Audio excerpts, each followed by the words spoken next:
Alright, let me show you the best way to take out the plane. I'll show you in a minute how that works. Now then, so new DLC, or the second half of the Agents of Sabotage one. We need to buy a hangar to start it. 1.5 million, there's nothing here, there's no weapons workshop, but you do get to keep the original hangar, so you can have another 10 planes in that tiny space, which doesn't make a lot of sense. But once you've got it, cue the call from Oscar, etc., up and running. The first one, a couple of little things to bear in mind. Even though there's a hangar, a lot of these missions there isn't a plane to fly, and you're prevented from calling in your planes through the service menus, deactivated, even in these setup missions. Crazy. Alright, so bizarrely, I'm not on enhanced here, but there's some cougars on there, and if you miss it, there are two of them. Oh dear, you lose one of your 2 lives. Alright, cougars aside, just have to blow up the tower. If you do it sufficient style, you can knock the thing over. And then there is this plane that you have to take out. So let's get into that. Now, obviously, I think what you're supposed to do is get near it, use your sniper, some kind of weapon to take it out. Obviously, we haven't got planes. It's really frustrating. So you can try and do it, but then it's gone out of shot. It's gone in the valley. And you've got to get out there and take it out.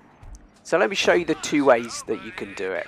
It's probably a third, but really it's taking out with these shots. There we go. At least it moves slowly, and each major shot will release one of 4 packages once it hits certain health. You can see the health on the bar on the right.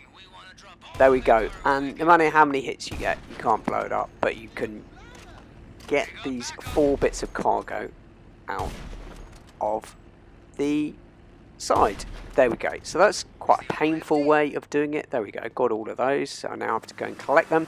Or if you've got the Vigilante, something with auto-targeting, you call your mechanic to get it. It's not a special vehicle, so you can still use it. And watch this. 1, 2, 3, 4. And it even drops them in lines. In 9 seconds. There we go. 2. Another 1. 3. And 1 for 4.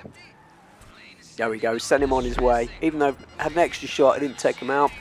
And obviously having the Vigilante, it just makes short of anything. It's such a great vehicle.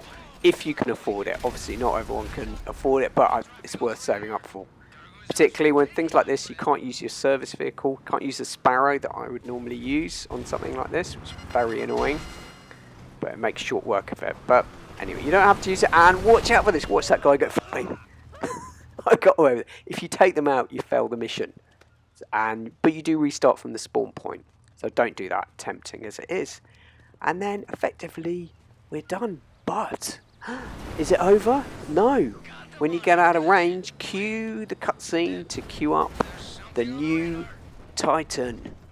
At least you get paid in this one, which you don't get paid in the other setup missions until the finale, when you get your 500,000 plus. Look at that. It's quite a cool cutscene. But anyway, we're done. Part 1 of the setup. Much more complicated things to come, but I think that's the most efficient way to do it. So I hope that helps you out. Stay tuned. I'm going to go through all of the setup missions, show you some of the little tricks that I found in going through these. So I didn't do it on day 1. I've played them at least twice to try and find the best way. So keep tuned, and I'll speak to you soon.